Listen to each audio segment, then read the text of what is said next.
я хотела запросить так само Артем Лядовский так само подключается до нас. Да. Здравствуйте, Оля, я с вами. Я думаю, что ты, Артем, представить нам наступного. Мы с отцом Святославом Угу. знакомы, причем знакомы заочно, потому что мы с ним вели переписку.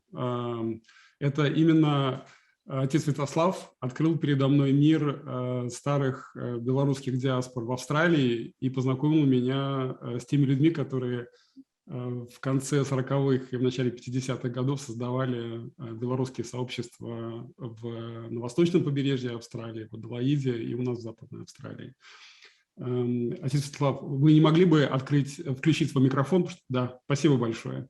Здравствуйте, очень приятно вас видеть, наконец-то. И очень, очень рады, что вы смогли найти время присоединиться к нам на этом конгрессе. Добрый вечер. Кепская связь. Ну, мы вас слышим. Мы вам слышим, все хорошо слышно, да, все видно. Я не почув, може, ви казали, что тут пропали. Я благодарил вас за то, что это именно вы познакомили меня со старыми диаспорами Австралии. Помните, когда вы написали мне где-то примерно полгода назад? Вот, так вот, шаг за шагом, благодаря вам, мы нашли всех, объединились и сейчас занимаемся тем, что воссоздаем Федеральную раду белорусских ассоциаций Австралии. И находим всех людей, которые потерялись. Сама Федеральная Рада, она прекратила свою деятельность в 2009 году, но люди-то остались, люди-то по-прежнему остались, и вот мы с ними встречались. Благодаря вам я нашел эту церковь в Бейсвура, где вы служили, помните? Да, и был я в этой церкви, виделся и с Александром, и с Марией Мороз, и познакомился со всем вот этим вот комьюнити, которое образовалось еще в конце 50-х годов. Так что спасибо вам большое, это все благодаря вам. Я хотел подкреслить, что это люди, которые об'єднувались в конце 40-х, 50-х в Австралії, так само в інших частках світу. Вони створили спочатку церкву, Білоруську православну церкву за межою, і навокал гэтых церкваў об'єднувались гэтыя громади. І вони дожили до сьогоднішніх днів, засталися храми, засталися ще люди, які менавіта були об'єднані навокал церкви. На жаль, уже новое поколение, оно не об'єдновується так навокал церкви, як ранее, потому что это люди ехали с вёсок в большасці, и люди были верующие значно, и для их церква была не только это как религия, это было как родный дом. Завсёды приходили в церкву не только помолиться, але якби збиралися люди по різним питанням, і товариства білоруські створялися при церквах, тому що церкви мали помешкання, можна було негде. Так само мали некие не только молельные помешкання, але и, как тут называют, парафиальные зали, где можно было споткаться, можно было поесть, можно было подсвятковать нечто, навіть поспевать, потанчить и так далее. Тому створялись разные товариства, и дякуючи церкві, менавіта люди об'єднувалися. И там, где засталась церква, там застались эти, можно сказать, старые диаспоры, которые уже, можно сказать, в большости отошли люди в інший свет, и уже новая диаспора. Мы маем, скажем, с 90-х годов, 2000-х. Тому я хотел вот это подкреслить. Отец Святослав, а вы не могли бы нам рассказать, каким образом священники находили свой путь вот к этим удаленным автокефальным церквям, которые до сих пор остались? Но они везде сейчас существуют, они же до сих пор работают. Ну, да, мы маем в Канаде ось я в парафіальній залі церкви Кирили Туровського зараз веду цю розмову. Ну, святари, як коли в советский час, то, звичайно, диаспоры были отделены от своих метрополий. То есть белорусская диаспора была отделена от Беларуси, люди нават не могли поехать в Беларусь, нават листы многие не могли переслать своим родным. Тому, звичайно, святарство бралося із діаспори. По-перше, це була хваля, коли приїхали люди після війни, то з ними приїжджали і святари так само. І ці святари організовували парафії спочатку в Німеччині, в лагерях ДП, як їх називали, переміщених особів. І пізніше, вже коли роз'їжджались по світу, то святари їхали так само своїми вірниками і створяли парафії, і служили. Звичайно, було завсюди недохоп святарів, але много було людей, які могли вчитися на святара, які, скажімо, ведали все ж таки молитви, ведали обряди, і були вірниками, тому вони могли вчитися і стати святарами. І так и в Америке, в Австралии, в Канаде были парафии, были святари. А вот в Европе, в Англии. А как определял, как вот находилось финансирование для того, чтобы священники приписывались или приезжали в церкви и, соответственно, жили там? Откуда брались деньги? Вы можете вот рассказать в двух словах? Для меня, мне очень интересный вопрос, я думаю, что нашим зрителям тоже. Ну, коли брати будівництво храмів, то їх будували самі люди. Спочатку це в Німеччині в основному будували, бувало, що передавали влади німецькі, окупаційні, американські або французькі, англійські, некоторі храми пустуючі, де служили. Но святарство служило в основному безкоштовно. Могли некие люди нечто давати ніяку їжу, ніяку вопратку, може ніякі гроші збирати. Тому, розуміло, білоруська церква лічилась все ж таки не такою багатою, бідною, тому що вона створялася на пустому місці. Бо, скажімо, коли брати інші церкви, наприклад, Російську православну церкву, то є все ж таки створяли ще до революції парафії були, і причому ці парафії в більшості створяли менавіта білоруси-емігранти до революции и в часе поміж сусветными войнами, потому что российских иммигрантов было не так много на той час. А белорусские церкви створялись, можно сказать, на пустом месте, когда уже ехали иммигранты из Німеччини на сталое поселение уже в інші країни, то так само люди спочатку будували храми. Хоча зарплаты ж были маленькие, люди приезжали на пустое місце, не мали ні жилья, ні, кажуть, нічого, але ведали, що треба зробити храм для того, щоб можна було людям прийти, споткатися, нечто вирішити, які проблеми, так само і помолитися, звичайно. Тому все робилось за кошт людей. Держава, в принципі, не давала допомогу на храми.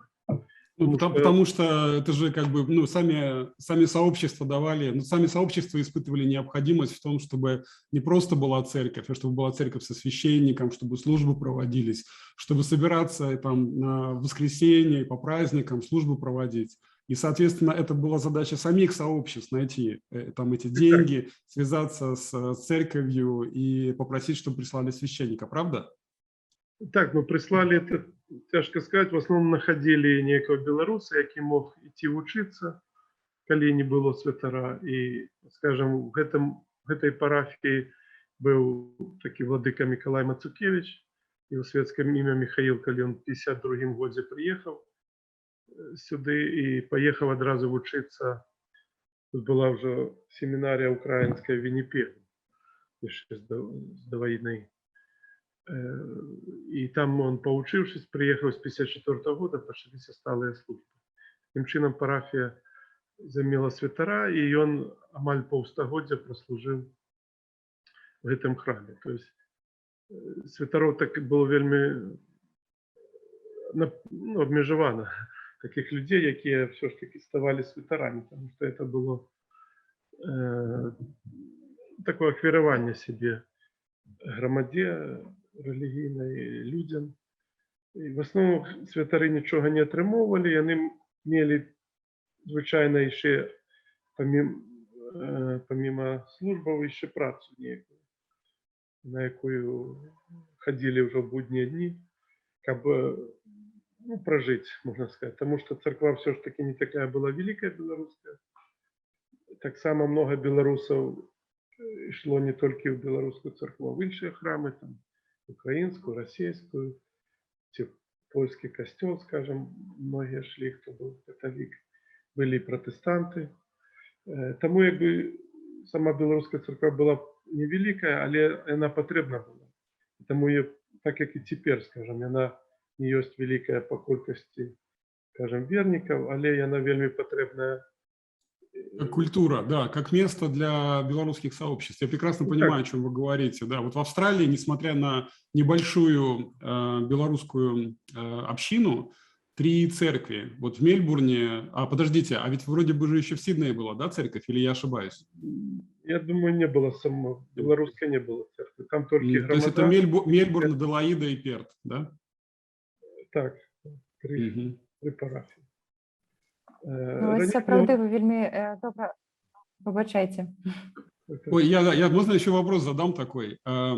Вы точно знаете, отец Святослав, каким образом решался вопрос по иммиграции? Потому что просто пригласить священника, это же не так просто на белорусской диаспоре. Это же нужно пригласить иностранного гражданина, потом как-то, чтобы он законно въехал в страну, чтобы получил разрешение на работу. Вот вы сказали, что священники находили еще другие работы для того, чтобы выжить, потому что просто так на церковные сборы там вряд ли можно было выжить вообще и пропитаться. Не, ну в советский час, скажем, до конца 80-х иммиграции святаров с Беларуси не было, потому что не дозволяли приезжать. В 80-е началась иммиграция с Польши православных святаров, там много белорусских святаров, тому некоторые святары приезжали уже в 80-е годы с Польши и в нашу белорусскую автокефальную православную церковь так само. Несколько святаров приехало. А с Беларуси, можно сказать, до конца, ну, до перебудовы люди не могли поехать. Святары. По-другое, что в Беларуси, ну и до этого белорусская церква заборонена, только московский патриархат денежит. Тому, скажем, переезд святара з московского патріархату в белорусскую церкву, он не вельми пожаданы для людей. И они разумеют, что в московской церкви все-таки выхование святаров есть московское. И мало вельми святаров, які почувають себе сапраўднымі белорусами, скажем, и які готовы служить менавіта в белорусской церкви на сегодня.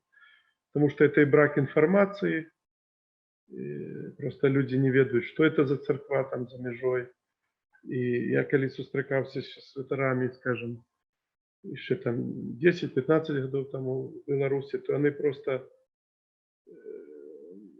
абсолютно ничего не ведают про нашу церкву, потому что нема нигде такой информации не было в Беларуси. И боятся, что там нечто не такое совсем. Хотя кто приходит в церкву, бачит, что все то, как и в Беларуси, и службы, и обряды, и молитвы, и так далее, все такое, как у православной звичайной церкви. Так само я хотел еще сказать про тему сегодняшней секции религийной. Это мне написали «Молитва як зброя выживания церкви». Но я хотел сказать, что молитва – это и есть зброя церкви. Яна молитва гучыць заўсёды. І калі нема молитвы, то церква, зразумела, тады не выжывае. І ў гэты час цяперашні, можна сказаць, рэвалюцыйны в Беларусі, то для церквы таксама важлівая вельмі молитва. І для людзей гэта важліва, падтрымка людзей, якія, скажем, змагаюцца, якія сидять у тюрмах цяпер, якія находятся на эмиграции. Бо я только сутки як приехал из Европы и был в Польше, был в Украине, сустракаўся з эмігрантами, якія теперь вельмі много в Украине. И причем в каждом городе их можно знайти, скажем, не только в Киеве, там где эта диаспора больше такая идейная, А, скажем, в том же Чернігові вельми шмат білорусів, з якими я бачився. І хочу сказати, що для їх, скажем, молитва нашей церкви вельми белорусской, вельми потребная. И мы проводили некоторые молебны за здоровье, за супокой так само, загиблых вспоминали на протестах. Тому я хочу сказать, что молитва вельми важливая теперь и для людей. Так само могу сказать про апошнія події в Беларуси. Они показали как бы сутность разных церквей и идеи этих церквей. И люди почали задумываться над тем, что церкви, яку проводять, так скажем, не только релігійна служба, яку проводять вони працю соціальну, яку проводять, можна сказати, церковну політику. Ну, это же вы анафему объявили Лукашенко и его режиму. Да. Так, мы все за этим следили, это было очень важно. Ну да, это был такий час, що вже просто треба було церкві нечто отказать, бо не можна просто мовчати і просто отпевать забитых людей и молиться за тих, хто в тюрмах. Але церква повинна сказати свою думку. І я думаю, що прийшов час, коли прийшлося зробити цей крок відлучення Лукашенка від православної церкви. Ну, можу сказати, що тих, хто цікавиться хоч криху релігії, а таких людей стало значно більше, тому що вельми обострилися всі питання в Білорусі, в тому ліку і релігійне, і можна було бачити, які відносини були у владів до різних церков, і то саме, яка реакція була і відносини церков до теперішніх незаконної влади в Білорусі. І многі просто відчинялися в очі у людей, вони бачили, як, скажімо, та ж Московська церква поводилася, хоча там були так само люди, які мали християнське сумління, але і, як ми бачимо, як і влади, так і сама церква відсторонила просто від релігійної діяльності, от службы, от молитвы, это я имею в виду архиепископ. Можно я вас здесь остановлю, потому что вы сейчас говорите с контекстом. Мне кажется, что я этот контекст понимаю, а вот я не уверен, что все наши слушатели этот контекст улавливают. Давайте, может быть, расскажем немножко, что все-таки Московский патриархат – это больше государственная организация, нежели чем независимая организация, и поэтому они больше проводят государственную политику, ориентируясь на действующую власть, а не на, как вы совершенно правильно сказали, христианскую совесть. Поэтому, когда вот вы говорите об этом, мне кажется, что это очень важно подчеркивать, потому что вот вы относитесь все-таки к автокефальной церкви, и поэтому у вас совершенно независимые суждения, которые прежде всего опираются на церковные ценности. Когда это государственная организация, такая как Московский патриархат, все-таки они больше ориентируются на политику и какие-то, не знаю, там больше политические ориентиры, нежели чем на ценности. Ну так, і можна побачити менавіта, які у їх політичні орієнтири. Бо їх орієнтир не просто, скажем, на Москву, на іншу державу, їх орієнтир, можна сказати, на незаконну владу, на нехристиянські зовсім цінності, які суперечать християнству. І менавіта такої владі для їх пріоритет. І многим, скажем, єпископам, святарам навіть це вельми влада подобається, що вона, як вони кажуть, має сильну руку і вирішає таким чином проблеми. Хоча це повністю суперечить християнській доктрині, християнського сумління верников и святарств. Отец Святослав, я не могу здесь вам не задать вопрос, который, я думаю, что многие из наших зрителей сейчас просто вот пытаются задать и кричат об этом. вот вы считаете в будущей независимой Беларуси, и исходя из той реакции, которую мы видели Московского патриархата на те события, которые были в прошлом году, вы все-таки видите будущее белорусской православной церкви в автокефалии? Ну, калі мы будем мець і далей незалежную державу, я думаю, мы захаваем яе, то зразумела, што паводле канонаў незалежная держава і кожны народ, это апостольское 34 правило, павінен мець свой першы іерарха, то есть мець сваю царкву. Гэта нармальны устрой для праваслаўнай царквы, калі кожны праваслаўны народ мае сваю автокефальную царкву. Ёсць, правда, церквы яшчэ аўтаномныя, но это в тых выпадках, калі, скажем, церквы праваславия займае вельмі малую частку в рэлігійным жыцці народа ці краіны. А в основном все православные народы маюць автокефальные церквы, и это есть подкреслено православными канонами.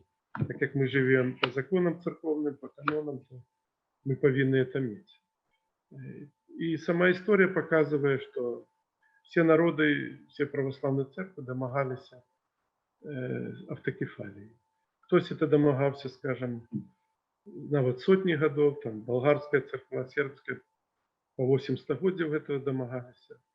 Я думаю, у нас процесс будет все ж таки худшейший теперь, потому что все. Может быть, вы хотите сослаться на опыт украинской все-таки церкви, которая долгое время была под московским патриархатом? Так, и теперь мы маем постанову Константинополя про то, что бывшая Киевская митрополия, а это не только Украина, але и Беларусь, ніколи не входили канонично в территорию Московского патриархата. Они сюда належали до Константинополя.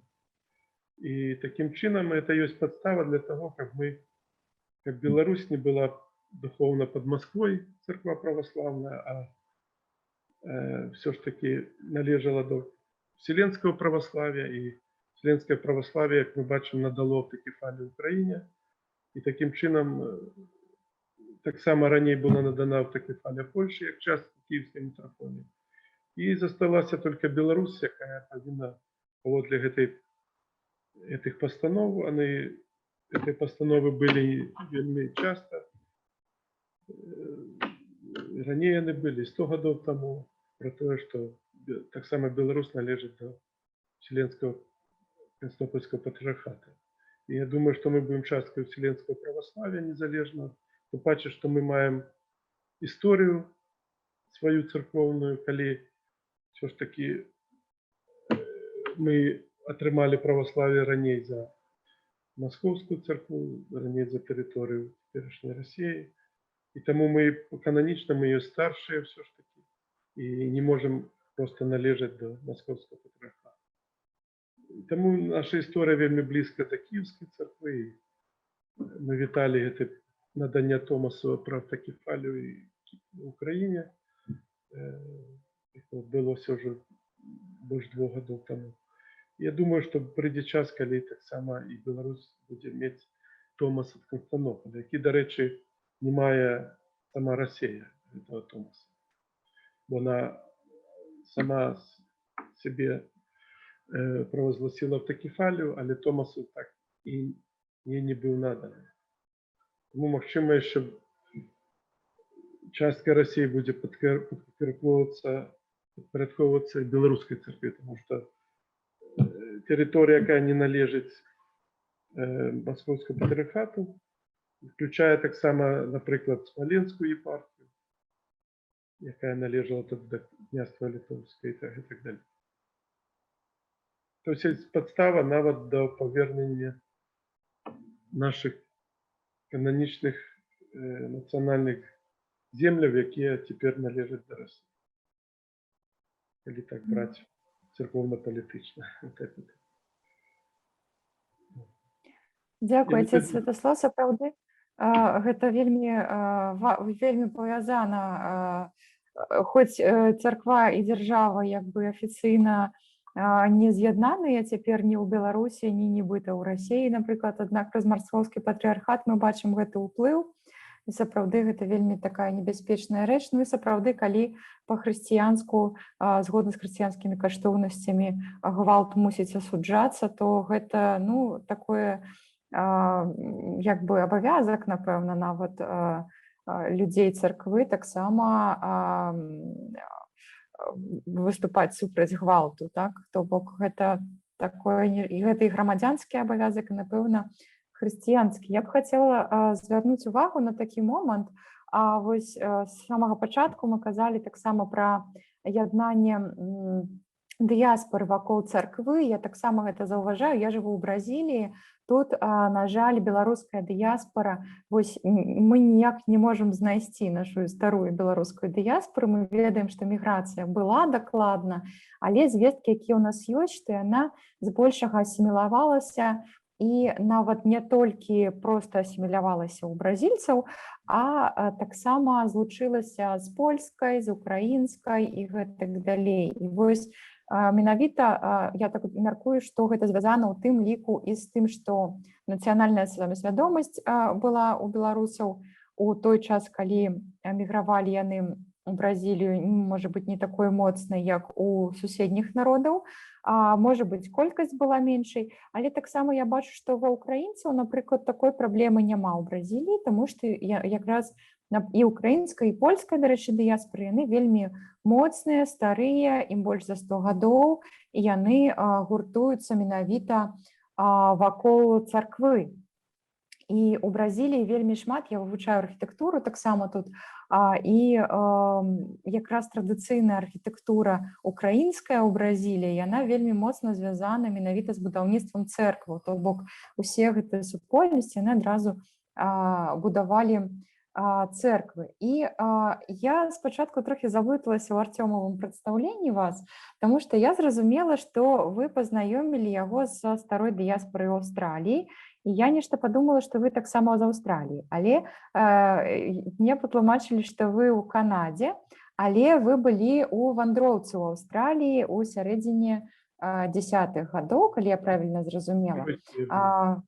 Вось, можа быць, вы маглі б распавесці больш падрабязна пра гэтую сувязь паміж церквамі ў розных краінах, так, у беларускай дыяспоры, і ўвогуле пра гэтую вандроўку. Ну, я был тройчы в Австралии. Первый раз это был 2008 год, так само в 2010 году и в 2015 году. Но я наведал тогда наши 3 церкви белорусские в Аделаиде, Мельбурне и Перте. Так само был в Сиднее, где великая была довольно диаспора, але не мали церкви, але был на святковании. Там ранее был белорусский дом, но теперь его уже нема, этого дому. Ну, я по церковной линии ездил, тому якби завсёды связь была церкви у нас між собою. Як на релігійному уровне, так і на культурному. Скажем, в Австралії проводилися раніше такі з'їзди білорусів в Австралії. Як тепер ми проводимо, так само ще проводимо в Америці, в Північній Америці з'їзди білорусів. Раз на 2 роки, но вже в останніх кілька років не було в зв'язку з епідемією. А в Австралії раніше проводилися такі зустрічі. И на этой встрече приезжали нават люди из Канады, там, из Англии, из Америки, Австралии, маю на увазі. На жаль, опошние уже много годов таких встреч нема в Австралии. И по-другое, что диаспоры не мають такого теперь относины, как были ранее. Ранее это были люди и свояками, многие имели в разных краинах и приезжали один до одного. Так само были люди в лагерях ДП разом, ведали еще с Беларуси один одного многие. И тому было такое вельми тесное сябровство. И, на жаль, теперь уже опошние, скажем, там, годов, может, 20, люди уже мало ездят один до одного. Больше, ну, теперь уже есть интернет, и как бы люди могут выйти в интернет, поговорить, побачиться. То есть ранее это было больше такое, ну, як бы звичное для нас сябровство. И, на жаль, теперь это отходит, уже больше становится виртуальным таким. Теперь, скажем, это конгресс это сусветных белорусов. И он теперь, может, это и добро, что теперь можно кожны поглядеть. И это не вытрат таких, як ранее, бо ранее нужно было, як уже казали, выступовцы ранее, что брали осадку, писали листы один до одного. Теперь уже не найдешь этих поштовок нават, как написать. И просто старые листы читают сейчас. И снимались нават фильмы, я глядел гэтыя сустрэчы, мне белорусы показывали на кассетах, як это отбывалось цікава, які танчили, спевали, як приезжали из разных городов. Это и в Аделаиде отбывалось, например, глядел, як это было. И люди з'їжджалися з усей Австралии, бо, скажем, ось говорили про белорусов Перте, але это белорус, как бы, товариство белорусов Заходней Австралии. Заходняя Австралия это 1000 километров можно проехать. И люди приезжали за 800 километров, скажем, в церкву там, на якое свято побачиться. Навіть в самой Австралии приехать это и то не так легко было. Потому что працевали там на чугунках на разных, белорусы, скажем, ну, 50-е, 60-е годы, 70-е. Тому якби люди тоді були більш ахвярні, більш потребували поїздок, побачитися і так далі. Тобто я про це хочу таке сказати. Ну, це правда. З одного боку, онлайн нам адчыняе вось такія магчымасці. Мы зараз на сувязі і з Беларусю, гэта ўсё ж такі сусветны беларускі кангрэс, але ў нас тут цяпер і Канада, і Бразілія, і Аўстралія, і ўсе разам. І, канешне, было б нашмат цяжэй нам сустрэцца неяк не віртуальна, але таксама мне здаецца, што вось гэтая вельмі хуткая віртуалізацыя свету у нас параджае попыт на афлайнавыя мерапрыемствы, так? І шмат хто з розных мерапрыемстваў, якія праводзіліся онлайн летась, спрабуюць нейкую частку зрабіць у офлайне, каб хоць пабачыцца з жывымі людзьмі. І з паштоўкамі таксама, ну, у Беларусі, напрыклад, цяпер увогуле такі тренд з паштоўкамі пісаць палітвязням, і шмат хто піша, і пішуць на сапраўдных паштоўках, на сапраўдных аркушах сапраўдныя лісты, і такія ж атрымліваюць. Таму мне здаецца, што, можа быць, гэта якраз і абвастрае каштоўнасць гэтага чалавечага кантакту. Але вяртаючыся да праблемаў царквы у эміграцыі, у дыяспары, так? Вось я думала таксама пра гэта, ці беларусы проста ядналіся з нейкімі больш-менш блізкімі народамі, як з украінцамі, напрыклад, тут, і паступова асіміляваліся, ці, можа быць, існуе, я не ведаю, ці ў Бразіліі такое існавала, ці, можа быць, існуе ў іншых нейкіх месцах, пытанне праблемы страты беларускіх храмаў іншым цэрквам. То бок, я ведаю, што ў Беларусі, напрыклад, гэта вельмі відавочна са зменай улады. У нас заўсёды так, там нейкі храм быў, напрыклад, быў праваслаўны, потым стаў уніяцкі, потым прыйшлі палякі, перадалі каталікам, потым прыйшлі расейцы, перадалі маскоўскаму патрыархату і гэтак далей. І мы па архітэктуры царквы, напрыклад, не можам вызначыць вельмі часта канфесію, хіба што па крыжах, таму што вельмі часта адзін і той жа будынак царквы перадавалі туды-сюды. А вось ці адбываецца такое ў дыяспоры, ці ёсць такая праблема у беларускай царквы, вось менавіта страты будынкаў на карысць іншым цэрквам. І як гэта адбываецца ці не адбываецца, і з чым гэта звязана, як гэта можна ці не можна перадухіліць? Ну тут на заходнім свеце храмы належаць як прыватная ўласнасць грамадам. Тому такого переходу якби в інші конфесії, в інші юрисдикції, в принципі, немає. І буває, що храми, на жаль, продаються із-за того, що вже нема діаспори.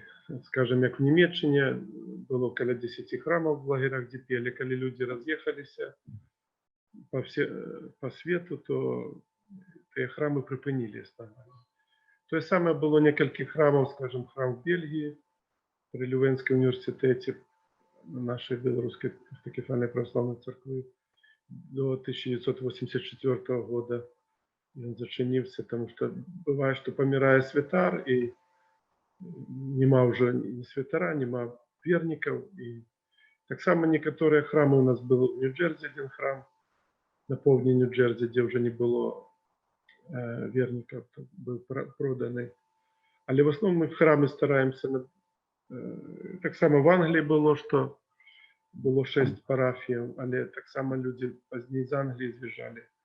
Так само в Канаду, в Америку більше.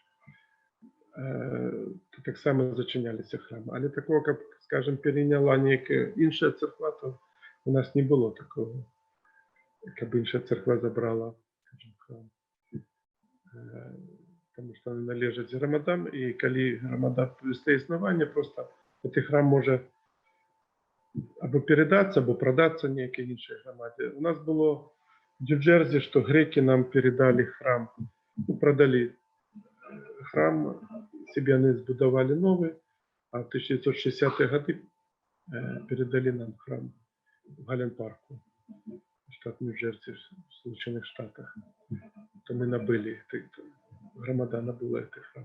Так само храми в основному набивалися, хоча некоторі будувалися, але в основному набивалися, тому вони мають архітектуру таку, може не таку звичайну для Білорусі.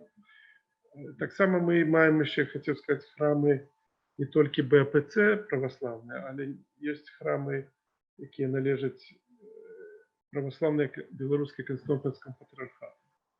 Ми знаємо в Саут-Ривері таку парафію велику. Так само є в Нью-Йорку ще, окрім нашої катедри, храм православний білоруський. Вони належать грекам, але офіційно, але служби проводяться для білоруської громади. В Чикаго така парафія велика у нас.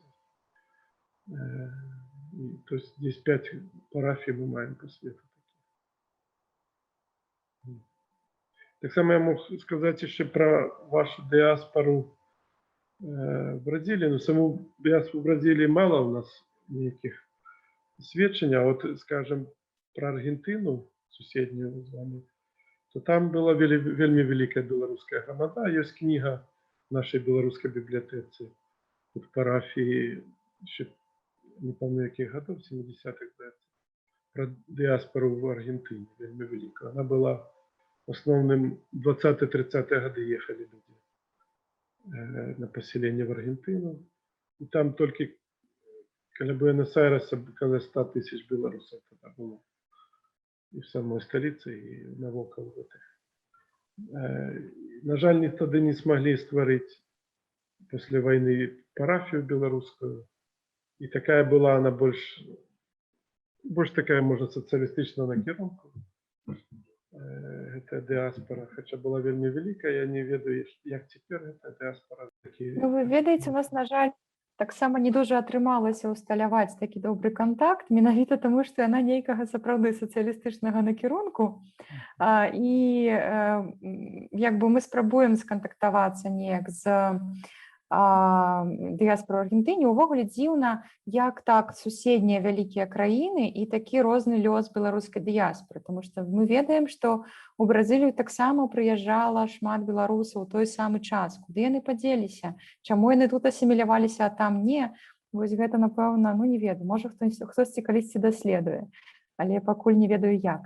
Але ў Аргентыне, пакуль мы бачым, што яны ўдзельнічаюць, у іх сапраўды там шмат культурных мерапрыемстваў, там менавіта старая дыяспора, моладзь там ужо якраз народжаная ўжо ў Аргентыне, не заўсёды валодае беларускай мовай і расійскай таксама. І Але там ёсць у іх там нейкія касцюмы, нейкія там гурточки, але вельмі падобнае да вось такіх БССРаўскіх мерапрыемстваў па беларускай культуры, там і касцюмы такія з такой з тасьмой, а не з вышыўкай.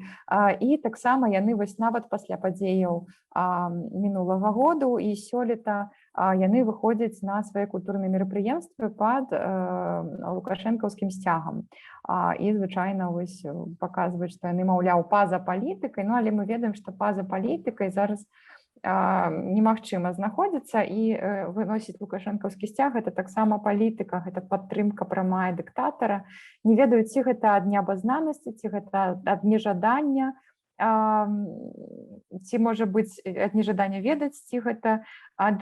Просто аполитичность, Оля, возможно, просто аполитичные люди, они не интересуются этим. Аполітычнасць, яна ж тут і ў Аргентыне, я ўпэўнена, таксама у Бразіліі усе медыа трубілі пра сітуацыю ў Беларусі леташнюю.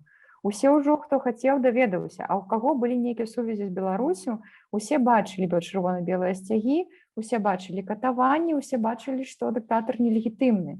У нас афіцыйныя медыа ў Бразіліі, афіцыйныя, я маю на ўвазе неафіцыйныя медыа, не, гэта, прабачце, беларуская рыторыка прерываецца, не. Бразільскія ўплывовыя медыі яшчэ ў жніўні 2020 года сталі афіцыйна называць і публікавалі такія заявы, што цяпер яны называюць Лукашенка афіцыйна дыктатарам, тому што яны не будуць яго больш называць там прэзідэнтам, пра якога там кажуць, што магчыма была нейкая падтасоўка. Не, яго называюць у бразільскіх СМІ дыктатарам адкрыта. І як бы я не ведаю, можа быць, як гэта складваецца ў Аргентыне, наколькі гэта адрозна, але сапраўды, ну вось шкада, што людзі, мне здаецца, працягваюць такі ж самы падыход трохі падманны, гэта трохі такі двудушны падыход казаць, што гэта па-за палітыкай, таму што па-за палітыкай гэта тады ніякага сцягу, а не нейкі, які лічыўся афіцыйным апошнія гады. Тым больш, гэта не людзі, якія пераехалі з Беларусі там у 96-м, 99-м, якім 2000-х. Гэта людзі, якія там жывуць яшчэ, напэўна, з часоў да з'яўлення гэтага сцяга чырвона-зялёнага. Таму як бы не вельмі зразумела мне гэтая пазіцыя, але таксама, ну, не буду так татальна абвінавачваць, хутчэй нагадаю, што мы калі што заўсёды адкрытыя для таго, каб яднацца і дзяліцца інфармацыяй. Вось, і напэўна, так, я зашмат ужо казала тут.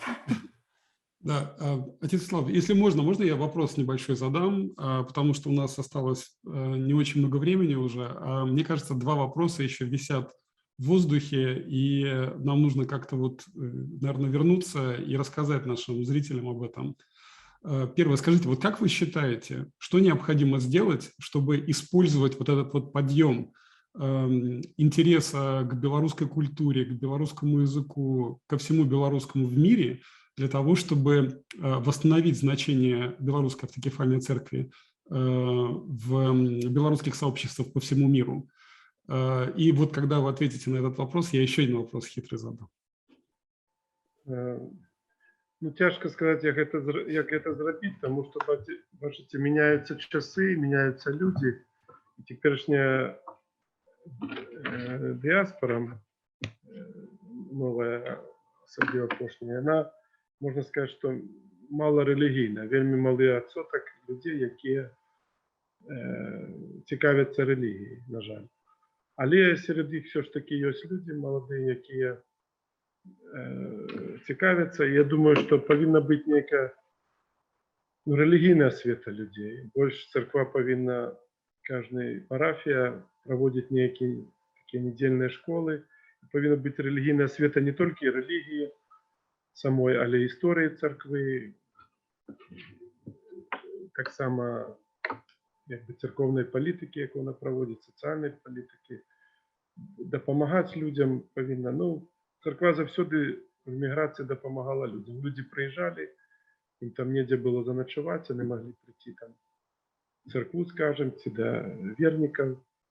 І завсюди була допомога така. На жаль, тепер многі навіть сторонятся церкви. Не розуміють, що церква – це не тільки релігія, це є така установа соціальна, яка повинна людям допомагати. Бо коли взяти там історію християнства, початок, то коли Христос там ходив по світу з учнями, то просто він допомагав людям. Він лічив людей, він мог там чудо навіть створити, мог казань сказать людям, пояснить все. То есть была такая больше социальная праца, и менавіта на этом была заснована и христианство, до любови до людей. Тому я думаю, что церква повинна любая быть, по-перше, релігійна установа і користатися менавіта християнськими коштовностями, регулюватися. Тому ця праця завжди була святара, і я думаю, на прикладі святара, життя святара, і люди розуміють, як, що таке церква. Часом, чому виховалось, скажімо, покоління таке більше, коли много атеїстів все ж таки, або невіруючих, вони глядели на те, що робить церква, скажімо, Московський патріархат Білорусі, як там святари багатіють, як вони там їздять на машинах, як само святарство відділено від вірників, і навіть в самому святарстві поділ, там епископат відділений навіть від святарства. Це така, вже, можна сказати, еліта, яка користується там і державними різними інституціями. Тому на гэтым люди і складали, особливо молоді, думку про релігію, про церкву. Тому треба на своєму опиті, на своєму прикладі, як і святари, і вірники показували, що таке церква. Думаю, на гэтым тоді люди можуть побачити, ці є це коштовність для їх. У меня такая думка. Я очень надеюсь, что все-таки у белорусской автокефальной церкви, в белорусских общинах за рубежом есть будущее, даже просто вот основываясь на своем опыте, общаясь с автокефальной церковью в Адалаиде, с этой общиной, и вот общаясь с нашей Перцкой автокефальной церковью, мы прежде всего делаем акцент на том, что церковь является центром общественной жизни, центром жизни белорусского сообщества. И для того, чтобы белорусы знали об этом, надо просто им об этом говорить. Понимаете? То есть вот мы приехали в Беларусь, мы эмигрировали 9,5 лет назад, и вы помните мое удивление, когда вам сказали о том, что в Перте, оказывается, есть белорусская автокефальная церковь православная. А я вам тогда ответил, мы обычно ходим либо в украинскую, либо в македонскую, понимаете? Я даже на карте ее ни разу не видел, представляете? И только потом уже, связавшись и с Александром Морозом, мы подумали о том, что нужно информацию об этом размещать вот на наших веб-сайтах, чтобы все белорусские семьи из новой эмиграции имели возможность по праздникам там, или по позыву души, или потому что там хочется пообщаться с людьми из своей собственной культуры, имели место, куда можно прийти, где можно провести время, куда можно привести своих детей. Когда мы встречались с белорусами Перта, со старой диаспорой, они рассказывали в своих, там им около 70, за 70 лет в основном, да, участникам этого сообщества, они показывали фотографии в том же самом, вы же были там, вы видели фотографии на стенах, где они показывают и говорят, вот видите этих детей, которые сидят вот на этих черно-белых фотографиях, это мы. И нас сюда приводили родители для того, чтобы мы играли на берегу реки, пока они общались друг с другом, сидели за столом, ломали хлеб вместе. И вот этого как раз не хватает, мы не знали об этом. И вот сейчас мы к этой практике возвращаемся, и мне хочется, чтобы наши зрители услышали это, особенно те, кто живут в удаленных белорусских, в белорусских сообществах в удаленных странах, и вот осознали этот момент, то есть момент не обязательно, даже если вы относитесь к другим вероисповеданиям, то есть не обязательно рассматривать церковь белорусскую как там, не знаю, некий как бы обязательный религиозный атрибут вашей повседневной жизни. Приходите туда для того, чтобы быть ближе к своей культуре, для того, чтобы дать своим детям возможность идентифицировать себя вот в нашем многонациональном мире и вот в тех местах, где мы живем, как белорусы носители украинской культуры.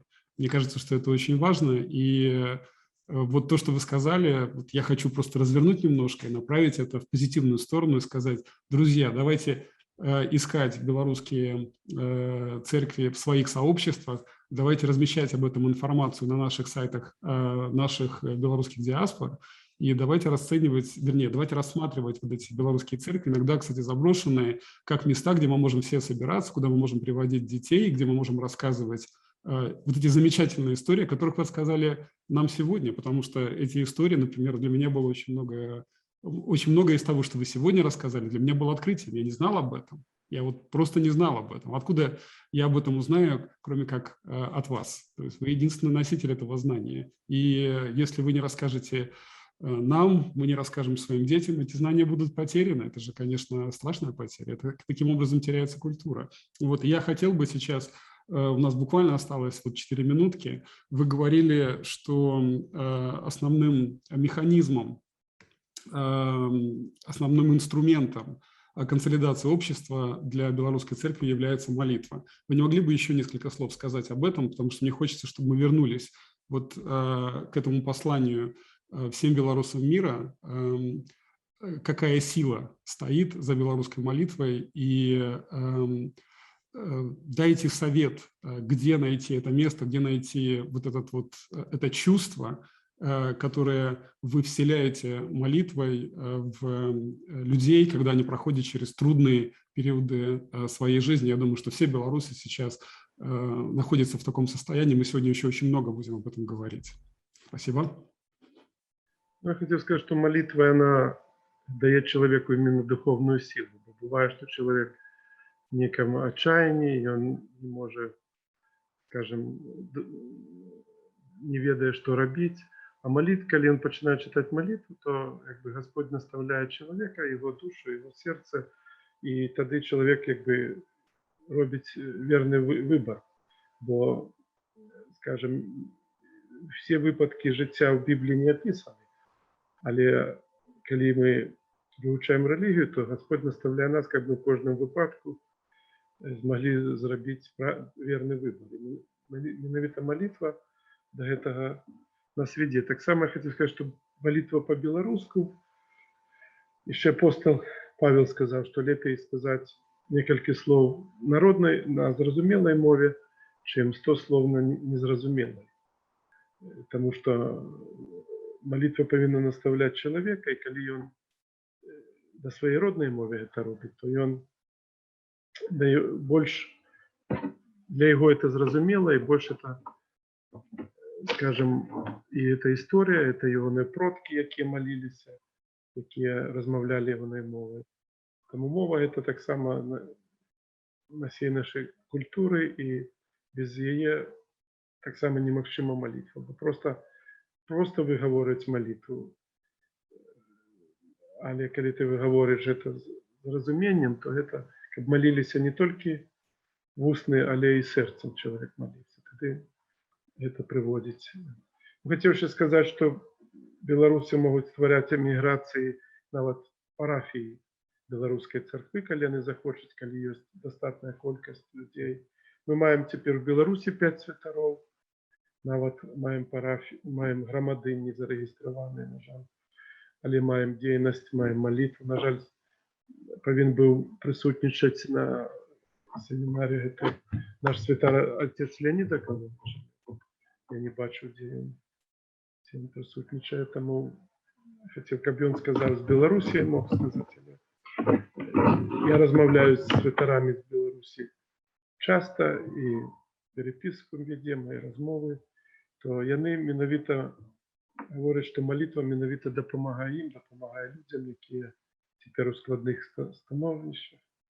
не толькі гэта ўлады, а і той жа каранавірус, які вельмі в Беларусі распаўсюджваецца і цяпер, то малітва менавіта чалавеку дае тую сілу духовную, якая часам мацнейшая за фізычную. Дякую. Спасибо. Спасибо, отец Святослав. Очень хорошие и важные слова. Давайте не будем забывать, что наш конгресс проходит под мото «Одна Беларусь, одна семья». Будем держаться вместе, будем не забывать свои корни, будем не забывать, что является центром наших белорусских сообществ, как в Беларуси, так и за ее пределами. Спасибо вам огромное за ваше время и за эти очень важные слова для нас всех. Спасибо. Нехай Господь заховує всіх. Дякую. Спасибо. Дякую вам.